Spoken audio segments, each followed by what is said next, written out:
बिस्मिल्लाहिर्रहमानिर्रहीम। अस्सलाम वालेकुम। तमाम दोस्तों ਨੂੰ ਰੈਕਸ ਕਿਚਨ ਵਿੱਚ खुश आमदीद। जिन्होंने दोस्तों ने मेरे चैनल ਨੂੰ सबसक्राइब नहीं किया तो वो सबसक्राइब कर लैन, नाले नाल घंटी वाले बटन भी दबा दें ताकि सब तो पहलों तुहाडे कोल मेरी आने वाली वीडियो की इतला हो जाए। अज असीं बना रहे हैं दाल फ्राई, मुर्ग दाल फ्राई। अक्सर तुसीं अड्डियां दे विच बसां दे विच देखिया होगा कि मुर्ग दाल फ्राई विक रही हुंदी है, बड़ी मज़ेदार और टेस्टी हुंदी है। अज देखांगे कि असीं इहनूं घर च किस तरह बनावांगे। सब तो पहले दाल नूं तुसीं पानी च भें दिओ। पानी ज़रा ज़्यादा पाउणा है ताकि दाल जदों भिजदी है तो फिर फुल के ज़्यादा हो जाती है। पानी कोई 2-3 इंच दाल तो ज़्यादा होना चाहिए।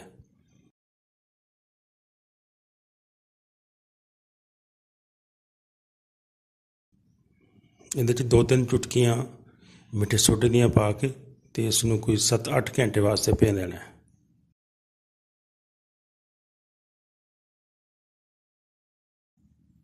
ਹੁਣ ਅਸੀਂ ਇਹਨੂੰ ਫਰਾਈ ਕਰਾਂਗੇ। ਬਰਤਨ 'ਚ ਤੇਲ ਪਾ ਕੇ ਅੱਛੀ ਤਰ੍ਹਾਂ ਗਰਮ ਕਰਨਾ। बहुत ज़रूरी है तेल का ज़्यादा गर्म होना। तेल कम से कम 100 दर्जे सेंटीग्रेड तो ज़्यादा गर्म होना चाहिए, क्योंकि जिन्ना तेल गर्म होएगा उन्नी ही दाल खस्ता बनेगी।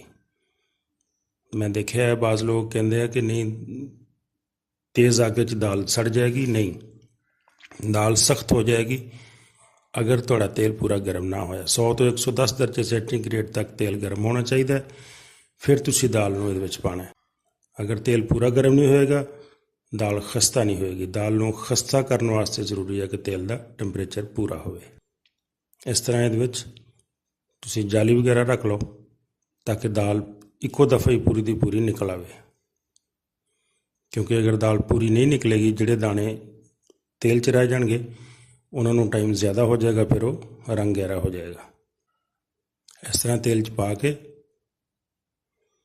उत्ते फौरी तौर पर ढक्कन दे दिओ, क्योंकि जो दाल तुसीं पानी आ दाल दे विचों कि नमी हुंदी आ, हल्का हल्का पानी हुंदा है तो ज़्यादा छिट्टे पैणगे बाहर। लिहाजा ढक्कन दे दिओ ताकि छिट्टे तेल दे बाहर ना निकलन। बस 3-4 मिनट इसनूं फ्राई करना है तो बाहर कढ़ लेना।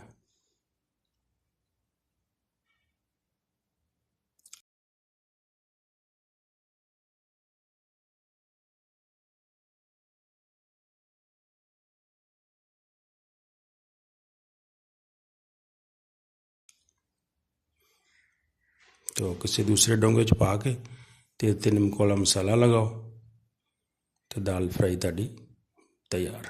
बड़ी खस्ता और बड़ी मज़ेदार बनती है।